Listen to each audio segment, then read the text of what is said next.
주님의 이름으로 환영하고 축복합니다. 우리 좌우 옆에 분들에게 인사 한번 하실까요? 반갑습니다. 넘어지셨죠? 쉽지 않으셨죠? 네, 그래서 우리가 여기에 있는 것입니다. 우리 시간 자리에서 일어나서 말씀 봉독하도록 하겠습니다. 시편 103편 말씀입니다. 시편 103편 8절부터 14절에 15절 14절의 말씀입니다. 103편 8절부터 14절 말씀 교독하신 이후에 마지막에 함께 읽도록 하겠습니다. 여호와는 긍휼이 많으시고 은혜로우시며 노하기를 더디하시고 인자하심이 풍부하시도다. 자주 경책하지 아니하시며 노를 영원히 품지 아니하시리로다. 우리의 죄를 따라 우리를 처벌하지는 아니하시며 우리의 죄악을 따라 우리에게 그대로 갚지는 아니하셨으니 이는 하늘이 땅에서 높음같이 그를 경외하는 자에게 그의 인자하심이 크시로다. 동이 서에서 먼 것 같이 우리의 죄과를 우리에게서 멀리 옮기셨으며 아버지가 자식을 긍휼히 여김같이 여호와께서는 자기를 경외하는 자를 긍휼히 함께 읽습니다. 이는 그가 우리의 체질을 아시며 우리가 단지 먼지뿐임을 기억하심이로다. 아멘. 네, 자리에 앉으십니다. 성부 하나님에 대한 신앙이라는 제목으로 말씀을 나누도록 하겠습니다. 계속해서 우리가 삼위일체 하나님에 대해서 얘기를 나눴고 오늘은 그 1위, 첫 위격인 성부 하나님에 대해서 이야기를 나누려 합니다. 가장 먼저 이런 이야기를 나누기 이전에 우리가 가장 근본적인 이야기를 나눠야 될 것 같아요. 지난주도 살짝 한번 언급했지만 다시 한 번 더 중요하게 말씀드립니다. 여러분, 계시가 무슨 뜻입니까? 계시. 계시하면 어떤 느낌이 든다 그랬죠? 묵시록, 묵시, 예언, 종말, 마지막 때 이런 느낌이 드시죠? 계시라 하면 굉장히 어둡고 침침하고 심판에 대해서라고 우리가 떠올립니다. 그런데 계시의 원래 뜻은 이렇습니다. 초월적 존재, 신이 인간의 지혜로는 알 수 없는 진리나 뜻을 직접 드러내어 가르쳐 보이는 것입니다. 그러니까 리빌레이션입니다. 신이 인간에게 알려주는 것, 보여주는 것입니다. 그래서 열개 보일시입니다. 열어서 보여주는 것입니다. 인간은 그 어떠한 것, 하나님에 대한 것을 아무리 노력해도 알 수가 없습니다. 이게 바로 계시입니다. 그래서 계시라는 것은 여러분 단순히 미래에 대한 예언에 대한 내용이 아닙니다. 물론 그것이 포함되어 있죠. 하지만 계시는 주님께서 하나님이 우리에게 인간에게 본인이 알려주시는 것입니다. 그게 바로 계시입니다. 이 계시는 두 가지가 있습니다. 하나는 일반 계시이고요, 하나는 특별 계시입니다. 일반 계시는 말 그대로 일반적인 것입니다. 모두에게 누구나 알 수 있는 것입니다. 하지만 구체적이진 않아요. 그 예가 바로 자연입니다. 모두가 누릴 수는 있으나 잘 모르는 거예요. 일반 계시를 통해서 신적인 것을 느낄 수도 있고 느끼지 못할 수도 있습니다. 우리가 왜 노을을 보며 하늘을 보며 와 아름답다라고 하죠. 제가 지난 8년 전에 캐나다 로키를 다녀온 적이 있습니다. 그 보면서 제가 어떤 느낌이 들었냐면 와 확실히 산은 이 신적인 무언가가 있구나 라는 것을 느꼈습니다. 그 장엄한 산을 보면서 신에 대한 의식을 느낍니다. 그래서 일반 계시는 하나님이 어떠했다라고 느낄 수는 없고 신에 대한 존재에 대해서 살짝 알 수 있을 뿐입니다. 일반 계시는 그런 것입니다. 하지만 모두가 누릴 수 있는 것, 믿는 자, 믿지 않는 자 모두가 누릴 수 있는 겁니다. 그럼 특별 계시는요? 특별 계시, 일반 계시가 있었으니 특별 계시가 있겠죠. 이 특별 계시는 믿는 자에게 주어진 것입니다. 그리고 이 특별 계시는 다른 무언가가 아니라 오로지 하나, 우리 개혁신앙에서 얘기하는 것은 오로지 하나, 바로 이 말씀입니다. 그럼 목사님 기도는요? 라고 이야기할 수 있는데 기도는 특별 계시가 아닙니다, 여러분. 기도는 신학적으로 정리를 했을 때 은혜의 방편이지 계시가 아닙니다, 여러분. 하나님의 은혜를 누릴 수 있는 방법인 것이지 그것 자체가 계시가 아닙니다. 기도가 계시가 될 경우에는 조심스럽지만 이단 사이비로 갈 수가 있기 때문입니다.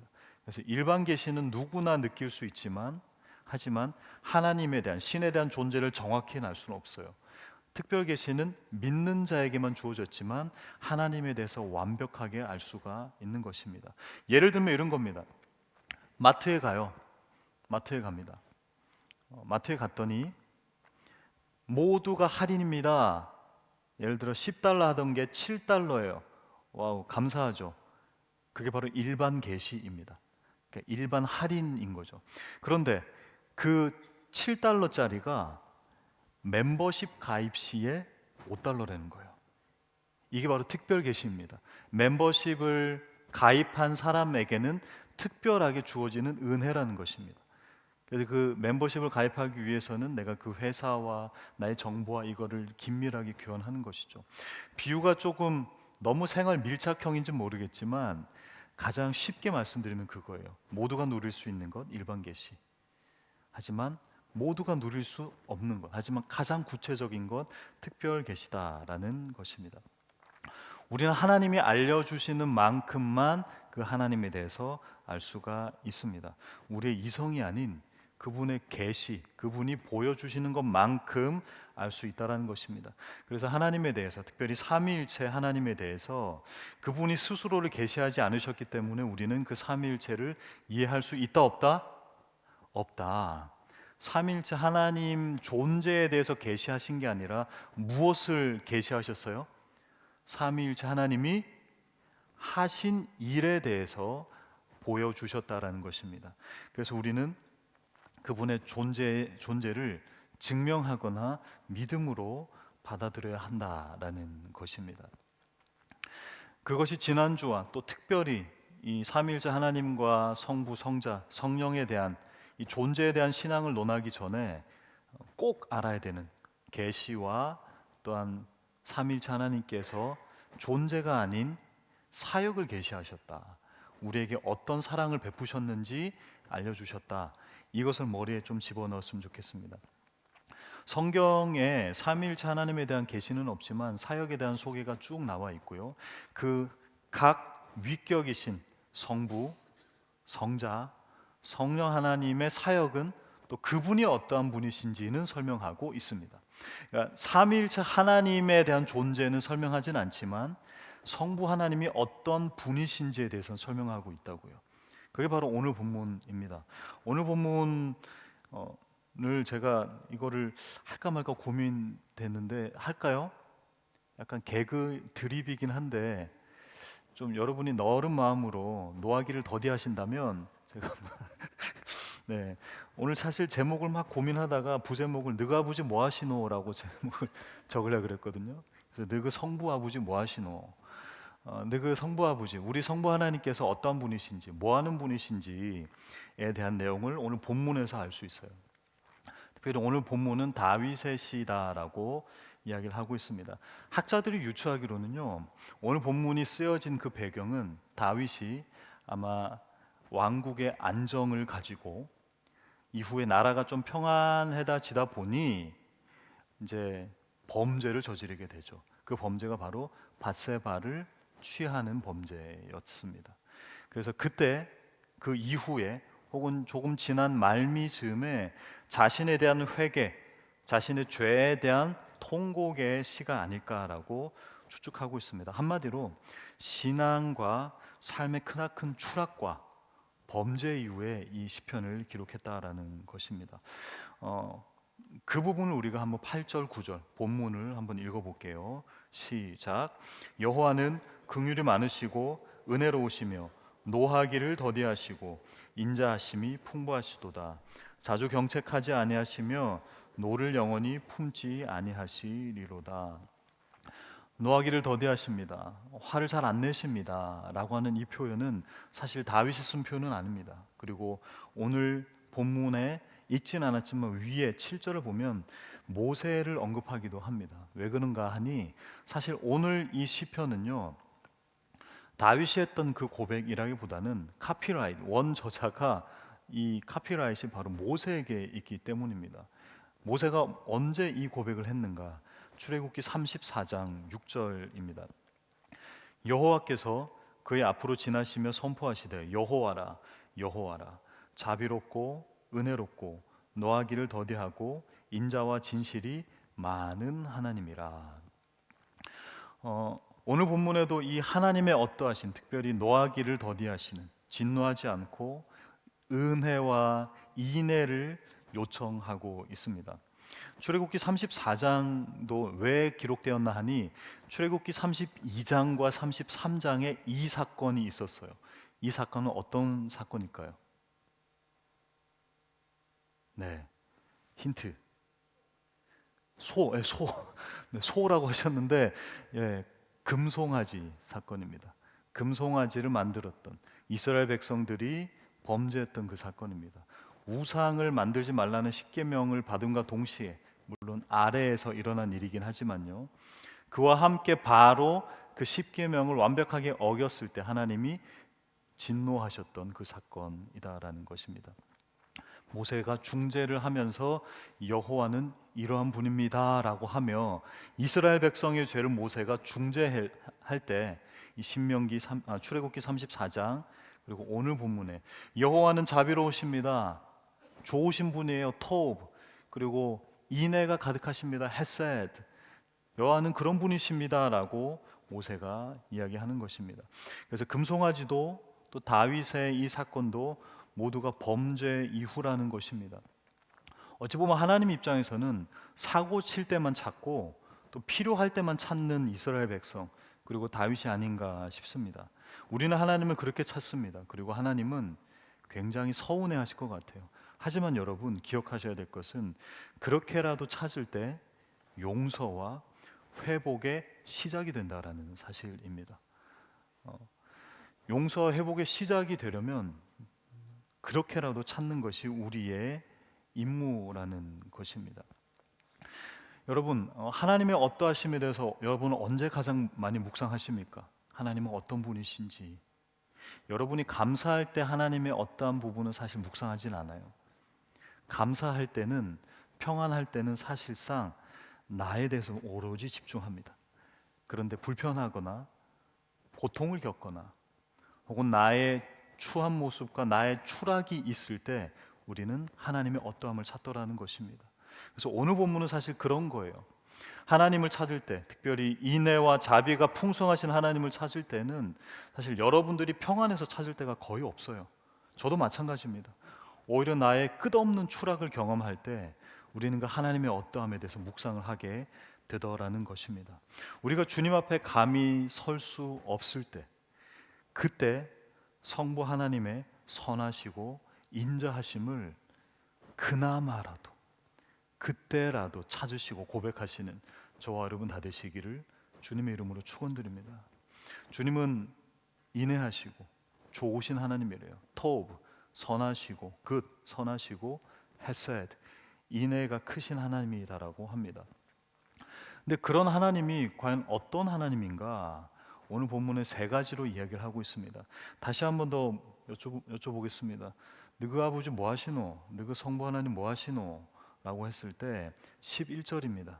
우리 11절 한 목소리로 읽겠습니다. 시작. 이는 하늘이 땅에서 높음같이 그를 경외하는 자에게 그의 인자하심이 크심이로다. 11절에서 이는 하늘이 땅에서 높음같이라고 얘기하고 있습니다. 하 샤마임 하 에레츠라고 얘기하고 있어요. 이 하 샤마임 하 에레츠는 바로 하늘과 땅, 천지입니다. 유대인들뿐 아니라 성경을 믿는 모든 사람들, 우리 모두이죠. 우리 모두에게 하늘과 땅, 천지라고 했을 때 떠오르는 하나의 개념이 있죠. 무슨 개념입니까? 그게 하늘과 땅 하면 떠오르는 거. 죄송합니다. 오늘 제가 질문을 삼가하도록 하겠습니다. 하늘과 땅 하면 우리가 딱 대본에 나오는 게 있죠. 바로 창조의 개념입니다. 비단 이 11절뿐만 아니라 14절에도 창조에 대한 개념이 넌지시 들어가 있어요. 오늘 이 본문에서는 성부 하나님은 바로 창조자이심을 본문에서 이야기하고 있습니다. 창조주 하나님에 대한 그 창조에 대해서 집중해 볼 때 행위와 의미를 생각해 볼 수가 있는데요. 여러분 창조의 행위를 한번 생각해 봅시다. 창조에서 가장 중요한 게 뭘까요? 하나님이 이 세상을 만드실 때 창조하실 때 가장 중요한 것이 무엇일까요? 어떤 게 가장 중요할까요? 창조를 할 때 무엇이 가장 핵심일까요? 창조, 예, 말씀, 그렇죠. 말씀으로 얘기하셨습니다. 그런데 생각해 보면 창조라는 행위가 하나님만의 것입니까? 우리도 창조를 하잖아요. 그죠? 그래서 창조의 핵심이 무엇입니까? 라는 질문을 좀 바꿔보겠습니다. 하나님의 창조와 우리의 창조의 다른 점이 무엇입니까? 차이점이 무엇입니까, 여러분? 우리도 창조적인 존재잖아요. 그리고 하나님도 창조를 하셨어요. 그러면 하나님의 창조와 인간의 창조의 차이점, 다른 점이 뭔가라는 거예요. 뭘까요? 무엇일까요? 바로 너무 중요한 개념인데요. 무로부터의 창조라는 것입니다. 여러분, 이건 너무나도 중요합니다. 하나님께서는 무로부터 창조를 하셨습니다. 무에서 유를 창조하셨습니다. 자, 그럼 인간은요? 인간은 무엇으로부터 무엇을 창조하죠? 유로부터 유를 창조하는 것입니다. 여러분, 이게 굉장히 중요합니다. 인간은 결단코 무로부터 유를 창조할 수가 없습니다. 결단코요. 우리는 창조했을 때 유에서 유입니다. 제가 음악을 굉장히 좋아하는데요. 한때는 작곡에 흥미가 있었습니다. 작곡에 흥미가 있어서 노래를 막 만들어 보려고 하고 또 음악을 막 곡을 써보려고 했는데 나름 막 하잖아요. 하고 나면 한 네 곡, 다섯 곡 정도가 짬뽕이 되어 있더라고요. 어디서 다 들어본 것 같은 다 그런 내용들이 굉장히 많아요. 우리 찬양에도 그런 게 굉장히 많은 거 아세요, 여러분? 그날에 우리를 이루실 그댈 사랑합니다. 팀 노래 뒤에 똑같죠? 들어보면은 그렇게 비슷한 곡들이 굉장히 많습니다. 인간은 무에서 유를 창조할 수가 없어요. 우리가 알았던 것, 들었던 것, 느꼈던 것, 유에서 유를 창조할 수밖에 없다라는 것입니다. 어딘가에서 들어본 멜로디 때문에 저는 사실 그래서 포기했습니다.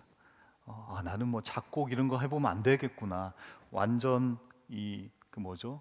그 카피 거기에 걸리겠구나. 표절에 걸리겠구나라는 생각을 해보았습니다. 인간은 유에서 유를 창조하는 사람들입니다. 하지만 하나님처럼 무에서 유를 만들 수는 없어요. 하나님께서는 무에서 정말 아무것도 없는 것에서 유를 창조하셨습니다.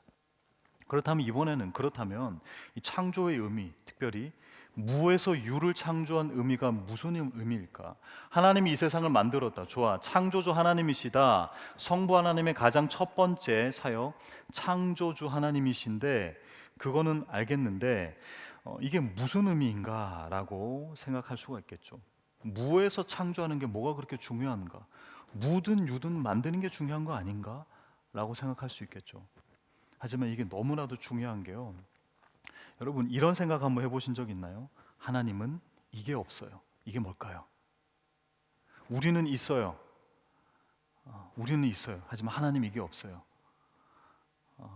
바로 화면에서 등장할 겁니다. 바로 하나님은 돌 사진이 없으십니다. 하나님은 돌 사진, 아기 사진이 없으세요. 왜 없을까요, 여러분?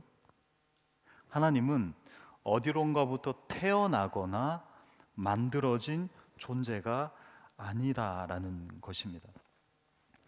유에서의 창조라면 여러분, 그 유에서의 창조라면 그 이전에 이 유를 만든 누군가가 있다라는 겁니다. 그렇게 될 경우에는 우리가 믿는 그 여호와 하나님, 삼위일체 한 분 하나님은 하위 개념이 되는 것입니다. 이것을 만든 누군가가 있다라는 겁니다. 그리고 이게 만약에 지 자생적으로 자발적으로 생겨났다면 얘가 하나님이 되어야 하는 것이죠. 왜요? 유에서 뭔가를 만들어졌거나 그 유가 있어서 가져와서 만들었다면 하나님보다 얘가 더 먼저 되기 때문입니다. 그래서 무에서 만들어졌다라는 그 의미는 너무나도 행위는 너무 중요하고요. 그리고 그것의 의미는 바로 하나님은 이 세상 그 어떤 것보다 가장 먼저 되신 분이다라는 것입니다. 하나님의 속성 중에 가장 중요한 것입니다. 이것을 모세는 이렇게 표현했죠. 출애굽기 3장 14절입니다. 한 목소리로 읽겠습니다. 시작. 하나님이 모세에게 이르시되 나는 스스로 있는 자이니라. 또 이르시되 너는 이스라엘 자손에게 이같이 이르기를 스스로 있는 자가 나를 너희에게 보내셨다 하라. 주님은 창조된, 태어난 혹은 만들어진 분이 결코 아닙니다. 다른 종교 혹은 다른 신과는 확연히 구분이 되는 것이죠. 인간이 만든 무언가는 신이 될 수 없어요. 왜냐하면 인간이 만든 그 무언가, 인간이 만들었기 때문에 인간이 그 신보다 더 상위 개념이 되기 때문입니다. 인간으로부터 시작된 신은 결코 신이 될 수가 없습니다, 여러분. 하나님이 우리를 만드셨습니다. 하나님이 우리를 창조하셨습니다. 그 창조 사역, 그것으로 인해서 하나님만이 유일하신 분임이 드러나는 것입니다. 그래서 성부 하나님은 창조주 하나님이심이 너무나도 중요합니다. 그래서 우리는 창세기 1장 1절의 이 고백 있죠. 태초에 하나님이 천지를 창조하시니라. 이 고백을 해야 요한복음 3장 16절의 고백까지 이어질 수가 있습니다. 요한복음 3장 16절을 한번 고백해 보겠습니다. 시작.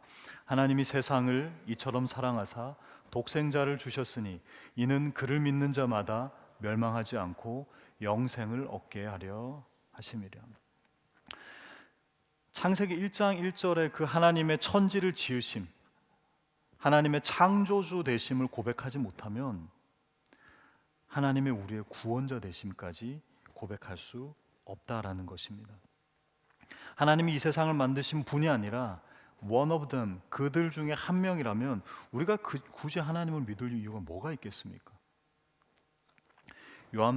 때로는 요한복음 3장 16절을 믿지만 창세기 1장 1절을 믿지 못하는 분들도 계시더라고요. 내가 하나님 살아계신 믿는다, 구원자라는 건 믿을게. 하지만 하나님이 창조주라는 건 믿어지지 않아.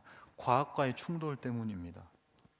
그런데 여러분 기억해야 될 것이, 과학은요 how, 어떻게를 설명하고요, 성경은 왜를 설명하고 있습니다. 이 세상이 어떻게 만들어졌어? 어떠한 구성으로 되어 있어? 어떻게 구성되었어? 라고 과학은 얘기하고 증명하라고 하죠. 우리는 이 성경, 특별히 창조를 어떻게로 읽으면 결코 안 되죠. 하나님이 왜 만드셨는지를 생각을 해야 한다라는 것입니다. 말씀으로 하나님께서 만드셨지만 말씀으로 만드셨지, 근데 무엇으로 구성되어 있지? 굉장히 모호하게 성경은 자세하게 설명하지 않습니다. 하지만 성경, 하나님께서 이 세상을 왜 만드셨고 왜 구원하셨는지 낱낱이 설명합니다. 우리를 사랑하기 때문이다라고 이야기합니다. 이전부터 예정하셨다. 왜? 사랑하기 때문이라고 이야기합니다. 명확하죠. 왜는 명확하게 설명하고 있습니다. 여러분, 더 큰 은혜는요, 창조하고 그냥 내버려 두시는 분이 아니다라는 것입니다. 주님은 우리를 만드셨어요. 만드시고 나서 유지하고 통치하십니다. 하나님이 만드시고 됐다 버리고 유기하시는 분이 아니다라는 것입니다. 우리가 왜 자녀들을 키우다 보면 그런 일이 참 많죠. 아이들에게 장난감은 수명이 그리 길지 못합니다.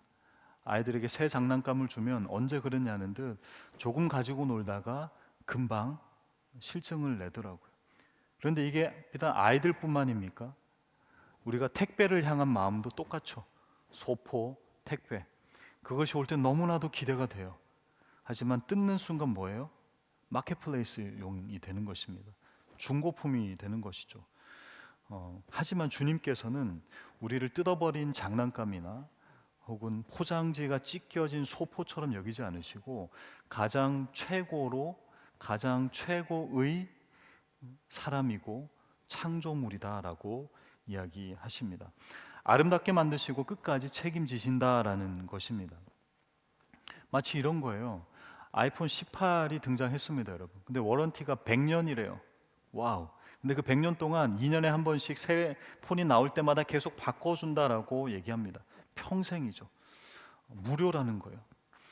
하나님은 창조주이십니다. 하지만 더 나아가서 거기에 그치지 않으시고 통치자, 워런티를 영원토록 해주신다라는 거예요. 그러기에 하나님이 창조주라는 사실, 그것은 우리가 가장 최고의 상품이자 최고의 작품이다라는 것입니다. 하나님은 최고의 창조주이시고요, 우리는 최고의 피조물이다라는 사실을 기억하셨으면 좋겠습니다. 그래서 창조주 하나님에 대한 우리의 고백을 정리해 보았습니다. 창조자 하나님의 사역에 대한 고백은 이렇습니다. 첫 번째, 하나님이 무에서 유로 창조하셨다. 두 번째, 하나님은 만들어지신 분이 아닙니다. 세 번째, 여러분이 한번 읽어주시죠. 시작. 하나님은 모든 만물의 근원 시작이시다. 네 번째, 하나님이 창조주이시기에 모든 것은 심히 좋은 것, 완벽한 것이다. 아멘. 우리를 지으신 그 하나님은 우리의 모든 삶을 지으셨을 뿐만 아니라 워런티 하시고 이끌어 가시는 분이심을 기억하시는 저 여러분 다 되시길 축원드립니다. 두 번째, 성부 하나님은 구원의 설계자이십니다. 본문 10절에서 12절인데요. 우리의 죄를 따라 우리를 처벌하지는 아니하시며 우리의 죄악을 따라 우리에게 그대로 갚지는 아니하셨으니 이는 하늘이 땅에서 높음같이 그를 경외하는 자에게 그의 인자하심이 크심이로다. 동이 서에서 먼 것 같이 우리의 죄과를 우리에게서 멀리 옮기셨도다. 우리의 죄를 동이 서에서 먼 것 같이 떨어뜨려 놓으셨다. 우리의 죄과를 떨어뜨려 놓으셨다라고 표현하고 있습니다. 이건 사실 뭘 의미하냐면은 우리는 처벌 받을래야 받을 수 없는 존재라는 것입니다. 하나님이 결코 우리를 버리지 않고 처벌하지 않겠노라는 표현이죠. 여러분, 동과 서가 만날 수가 있습니까? 동이 서로 가면 동이 뭐가 되는 거예요? 서가 되는 거죠. 서가 동으로 가면 서가 뭐가 되는 거예요? 동이 되는 것입니다. 그런데 이 주님께서 구원을 계획하시고 설계하시며 죄가를 멀리 떨어뜨려 놓으셨는데 이것에 대한 동기가 무엇인가라고 했을 때는 바로 그 하나님의 속성인 사랑이다라는 것입니다. 오늘 본문도 배경이 어떻다 그랬죠? 가장 극심한 추락과 가장 최악의 죄를 지은 이후라고 했습니다. 그 죄가를 받아야 하는 다윗, 그 죄가를 받아야 하는 이스라엘 백성들이 동에서 서에서 먼 것처럼 그렇게 하게 멀리 된 이유를 뭐라고 설명하고 있습니까? 바로 하나님의 선하심과 인애하심, 인자하심이다라고 토 그리고 헤세드라고 이야기를 하고 있습니다. 그러기에 하나님께서 우리를 구원하시는 원동력은요, 바로 사랑입니다, 여러분. 삼위 하나님은 완전한 공동체셨습니다. 서로 완전하셨기에 서로 사랑하고 배려하셨고 완벽하셨어요. 퍼펙트 하셨습니다. 그분들이 심심할 겨를도 없으셨어요. 그들에게는 빈 공간이 없었습니다. 공허함이란 삼일체 하나님에게는 없는 단어, 없는 개념입니다. 가득가득 차 있었습니다. 완벽하게 서로를 사랑하시기에 완벽한 공동체를 이루셨어요. 그 사랑이 흘러서 우리를 창조하시고 우리를 구원하셨다라는 것입니다. 여러분 주변에 그런 분 계시죠? 잘 베푸는 분 계시죠? 뭐를 잘 베풀고 혹은 내가 간단하게 얘기했던 거라도 그걸 다 기억하고 막 챙겨주는 분이 계십니다. 자, 그분들은 그걸 잘 챙겨주시고 작은 것들을 잘 베푸는 분들은 그 베품을 계획할까요? 계획해서 그렇게 할까요? 물론 계획할 수도 있지만 그분들의 베품의 근원은 무엇일까요? 그럼 그분들은 베푸는 것이 자연스럽게 흘러나오는 것입니다, 여러분. 내가 계획해서 이 사람을 이때 뭘 챙겨주고 이렇게 하는 게 아니에요. 계획 이전에 그 사람의 어떠함, 그분의 사랑과 베품과 배려와 친절이 흘러나와서 나에게 혹은 누군가에게 베풀어 주는 것이죠. 하나님은 사랑이 몸에 배셔서 그 사랑이 흘러 넘치십니다. 특별히 혼자만의 사랑이 아니죠. 삼위일체 하나님의 완벽한 사랑입니다. 그 긍휼이 몸에 배어서 우리를 구원하시기로 설계하시고 계획하신 것이다라는 거예요. 다시 한 번 더 너무 중요하게 에베소서 1장 4절 5절의 말씀인데요. 그 창세 전에 그리스도 안에서 우리를 택하사 우리로 사랑 안에서. 무엇 안에서요? 사랑 안에서. 그 앞에 거룩하고 흠이 없게 하시려고 무엇으로요? 그 기쁘신 뜻대로 우리를 예정하사 예수 그리스도로 말미암아 자기의 아들들이 되게 하셨으니, 사랑 안에서 그 기쁘신 뜻대로. 삼위 하나님께서 그 사랑이 흘러 넘치다 못해 주체할 수 없어, 그래서 삼위 하나님 중에 성부 하나님, 그 일위 성부 하나님께서 우리를 창조하시기로, 또 우리를 구원하시기로 완벽하게 계획하셨다는 사실을 꼭 기억하셨으면 좋겠습니다. 자, 마지막으로 성부 하나님은, 그 성부 하나님이란 표현에도 나와 있듯이 따라하시죠. 아버지 하나님. 네, 아버지 하나님이십니다. 본문 13절, 14절에 이렇게 이야기하고 있습니다. 우리 한 목소리로 읽겠습니다. 시작. 아버지가 자식을 긍휼히 여김같이 여호와께서는 자기를 경외하는 자를 긍휼히 여기시나니, 이는 그가 우리의 체질을 아시며 우리가 단지 먼지뿐임을 기억하심이로다. 아멘. 성부 하나님은 우리의 아버지 되십니다.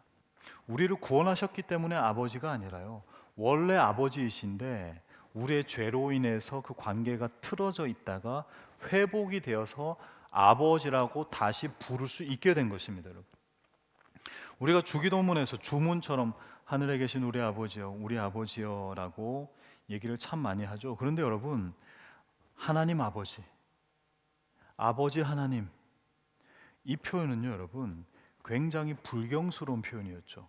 언제요? 바로 예수님 시대에는요. 구약 시대는 단 한 명도 이 표현을 한 사람이 없어요. 대제사장도, 가장 가까운 종교 지도자들도, 특별히 선지자들도 하나님 아버지라고 단 한 번도 부르지 않았습니다. 이걸 누가 가장 먼저 부른 줄 아십니까? 바로 예수 그리스도이시죠. 당연하지만 요아킴 예레미야스라는 한 신학학자는 이렇게 얘기합니다. 방대한 보고지만 발굴이 거의 안 된 고대 유대교의 기도문에서 하나님을 아빠로 부른 기록은 그 어디에도 나오지 않는다. 반면 예수님은 기도하실 때 언제나 이 칭호를 사용하셨다. 우리에게는 너무나도 익숙한 단어입니다. 하나님 아버지. 당연하죠. 진짜 아버지 되시니까요. 그런데 여러분, 곰곰이 생각해 보면요, 구약 때는 하나님을 아버지라 부른 사람이 단 한 명도 없어요. 그리고 신약 때 예수님이 하나님을 아버지라고 부르기 시작했어요. 근데 여러분, 질문 드릴게요. 유대인들이, 당시 종교 지도자들이 예수님을 죽이려 하죠. 그 죽이려 하면서 죄목을 덮어 씌웁니다. 왜 덮어 씌운 줄 아세요? 무엇 가지고 걸고 넘어진 줄 아세요? 무엇이겠습니까? 우리는 너무나도 편안하게 부르는 그것, 우리는 너무 당연하게 여기고 있는 그것, 우리는 그게 크게 어렵나? 라고 하는 그것 때문이다라는 것입니다. 요한복음 5장 18절입니다. 유대인들이 이로 말미암아 더욱 예수를 죽이고자 하니 이는 안식일을 범할 뿐만 아니라 하나님을 자기의 친아버지라 하여 자기를 하나님과 동등으로 삼음이로라. 예수님이 뭐 때문에 이제 죽임을 당한다고요? 어떤 죄를 뒤집어 썼다고요? 하나님을 아버지라 부른 것이라고요. 사실상 그래서 예수님은 신성모독이라고 하여 하나님을 아버지라 부른 죄목으로 십자가에 달리셨습니다. 그러니 여러분, 우리가 주기도문을 할 때나 혹은 우리가 주님께 간절히 나의 고백을 할 때 하나님 아버지라고 하는 것은 단순한 표현이 아닙니다. 하나님 아버지는 그 십자가의 예수님의 죽으심 이후에 가능했던 것이다라는 거예요. 하나님 아버지라고 부르는 것, 하나님 아버지라고 부르는 것 너무 중요한 것입니다. 여러분, 하나님 아버지라고 자주 부르십니까? 자주 부르세요? 아버지 하는 거 있잖아요, 그죠? 저도 아버지 주여라고 자주 외치는데 때로는 그 표현이 안 나올 때가 있습니다. 하나님한테 삐졌거나 하면 하나님 아버지 안 하고 하나님 아저씨라고 얘기할 때가 많죠. 우리의 신앙이 주님 앞에 밀접하고 가까울 때는 아버지란 말이 절로 나옵니다. 그런데 나의 신앙이 조금 멀어지면 우리는 하나님을 아버지가 아닌 아저씨 취급하더라는 거예요.